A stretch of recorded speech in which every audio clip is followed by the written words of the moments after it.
السلام علیکم and very good evening. ہر گزرتے دن کے ساتھ آزاد کشمیر کے انتخابات کے حوالے سے جیسے جیسے وقت کم ہو رہا ہے ویسے ہی وہاں پر سیاسی ڈیولپمنٹس کافی زیادہ ہو رہی ہیں۔ ایک طرف ہم دیکھ رہے ہیں کہ جی بی الیکشنز میں مسلم لیگ نون کی تمام تر کوششوں کے باوجود بھی پاکستان پیپلز پارٹی حکومت بنانے میں کامیاب ہوئی، بلکہ بڑے بہتر انداز میں پاکستان پیپلز پارٹی نے نیگوشیٹ کیا اور ایک انڈرسٹینڈنگ کے تحت وہاں پر بھی حکومت بنائی گئی۔ لیکن اگر آزاد کشمیر کے لحاظ سے دیکھا جائے تو اس مرتبہ ضرور مسلم لیگ نون چاہتی ہے کہ آزاد کشمیر کی حکومت جو ہے وہ ان کے ہاتھ میں آئے۔ اور اگر آپ کو یاد ہو تو جو ماضی میں جب وقتی انٹرم گورنمنٹ کے لیے پاکستان پیپلز پارٹی کو گورنمنٹ دی گئی تھی، تب بھی مسلم لیگ نون کے جو اندرونی حلقے تھے وہ یہی بات کر رہے تھے کہ اس مرتبہ پیپلز پارٹی کو یہ گورنمنٹ دینے کا مقصد یہ ہے کہ اگلے انتخابات کے بعد نون لیگ اس میں ایک میجر چنک بائی کرے اور اس کے بعد ہم گورنمنٹ فارمیشن کی طرف جائیں۔ لیکن بڑا دلچسپ اس میں جو ہے وہ ٹرن اوور ہوا ہے اور پاکستان پیپلز پارٹی نے گزشتہ روز جے وائی فے کے ساتھ ہاتھ ملایا ہے، اور اس کی ایک بڑی وجہ یہ کہا جا رہی ہے کہ اگر جے وائی فے اور پاکستان پیپلز پارٹی مل جاتے ہیں تو ایک بڑا نمبر سیٹس کی صورت میں ان کو مل سکتا ہے۔ ایک طرف مسلم لیگ نون اس کے اوپر حیران ہے اور دوسری طرف پاکستان تحریک انصاف ہے جو پریشان بھی ہے، کیونکہ ان کو ابھی تک جو انتخابی نشان ہے، جو ہائی کورٹ کا وہاں کی فیصلہ تھا، اس کو سپریم کورٹ نے بلڈوز کر دیا ہے اور وہ فیصلہ معطل ہو گیا ہے۔ اب دیکھنا ہوگا کہ سیاسی طور پر تمام ہی پولیٹیکل پارٹیز کوشش تو کریں گی، لیکن وہاں پر سیاسی جو پیرامیٹر ہے وہ کس حد تک کسی بھی پولیٹیکل پارٹی کو سپیس دے سکیں گے، انہی تمام چیزوں پر بات کریں گے۔ بات کرنے کے لیے میرے ساتھ ہیں مسلم لیگ نون کے سینئر اور وفاقی وزیر برائے کشمیر اور گلگت بلتستان انجینئر امیر مقام صاحب۔ امیر مقام صاحب، آپ کے وقت کا بہت شکریہ۔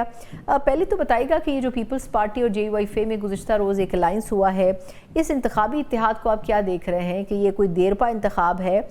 یا الائنس ہے، یا پھر آپ سمجھتے ہیں کہ یہ ایک وقتی سیاسی مفاہمت ہے جو دونوں پارٹیز کے بیچ میں ہو رہی ہے اور اس سے نون لیگ کو کوئی خاص فرق نہیں پڑتا؟ ظاہر بات ہے، سیاست میں تو یہ اس طرح ہوتے رہتے ہیں اور الائنس بھی ہوتے ہیں اور ایک دوسرے کے ساتھ چلنا بھی ہوتا ہے۔ تو ہر ایک کی اپنی مرضی ہے، ہر ایک پارٹی کی اپنی سوچ فکر اور اپنے آپ کو زندہ رکھنے اور آگے لوگوں کو ایک میسج دینے کے لیے ہوا کرتے ہیں۔ مگر ضرور میں جو پی ایم ایل این کی پوزیشن وہی دیکھ رہا ہوں، میں یہ نہیں کہتا ہوں ابھی سیاست سے ہٹ کے، میں کہتا ہوں کہ اس پر بھی میں بات کروں گا، مگر ابھی ضرورت بھی ہوئی ہے سب سے بڑی کہ ہم اپنے پارٹی مفادات بعد میں کریں اور کشمیر کو یہ بات چاہیے کہ وہ انتخابات ہو جائے، ان کے نمائندے آ جائے، جو لوگ جن کو ووٹ دینا چاہتے ہیں وہ آ جائے اور کشمیر کے بارے جو بھی کرنا چاہتے ہیں فیوچر میں ان کو اختیار ہو اور وہ کرے۔ تو سیاست تو ہمیں ہر ایک کو اپنی اپنی کرنی ہے، ہر ایک پارٹی کو، میں تو صرف پارٹی کا نمائندہ نہیں ہوں، سارے اس کو بھی ابھی نمائندہ ہو یا گورنمنٹ سے اس کی حکومت کی نمائندگی ہو یا فیڈرل گورنمنٹ کا نمائندہ ہوتے ہوئے، کیونکہ میرا ایک پارٹی سے بھی تعلق ہے، پی ملن سے، تو جو میں وہی دیکھ رہا ہوں، جو ٹیم وہی ہے، بہت زبردست ٹیم ہے، شاندار ٹیم ہے، وہی ہماری پارٹی کا پی ملن کا، وہی جو نواز شریف صاحب اور شہباز شریف صاحب نے اپنے ادوار میں جو کچھ دیا ہے وہ سارے بھی عوام کے سامنے، اور لوگ اس کو بھی دیکھ رہے ہیں کشمیری عوام کے آگے انٹرنیشنلی کیا ہوا، نیشنلی کیا ہوا اور جے کے لیے کیا ہو سکتے ہیں۔ تو وہ بہتر تو ویسے کوئی بات میں نہیں کرتا اتنا، اور ایک مضبوط وہی ہے ہماری پوزیشن پہ ملے گی۔ یہ بھی فرمائے گا کہ آزاد کشمیر کی جو سپریم کورٹ ہے، انہوں نے پی ٹی آئی کی جو رجسٹریشن سے متعلق وہاں کی ہائی کورٹ کا فیصلہ تھا اس کو معطل کر دیا ہے الیکشن کمیشن کی درخواست پر۔ تو آپ کیا سمجھتے ہیں کہ کیا تمام پولیٹیکل پارٹیز کو برابر کا موقع نہیں ملنا چاہیے، انتخابی نشان کے ساتھ کنٹیسٹ کرنے کی اجازت نہیں ہونی چاہیے؟ نہیں، مطلب ہے کہ وہ تو ہر ایک عدالت اور کورٹس جو بھی سمجھے مناسب اور ان کی وہی کوئی دوسری پارٹی تو نہیں ہے پی ٹی آئی نا، وہ تو ایک ہی پارٹی ہے پاکستان میں اور وہی ایک ہی عمران خان وہ اس کا لیڈر ہے، اس کو لیڈ کرتا تھا۔ تو یا جو کچھ ہوا ہے جن بنیادوں پر ہوا، تو وہی سامنے رکھ کر انہوں نے بھی وہی فیصلہ دیا۔ اس سے پہلے جی بی میں انتخابات ہوئے، وہی اس کے ساتھ بیٹھ کے نشان نہیں تھا ان کے، وہی لوگ ہر جگہ کھڑے کیے ہیں اور پھر وہ سیٹیں صرف 2 جیتے اور وہ 2 بھی ایک رات بعد دوسرے رات دو پارٹیوں میں شامل ہوئے، ایک پیپل پارٹی میں، استحکام پارٹی میں ایک چلا گیا، مگر انہوں نے وہی اپنا مہم چلایا، کیمپین کیا، جس طرح یہ آ کر پاکستان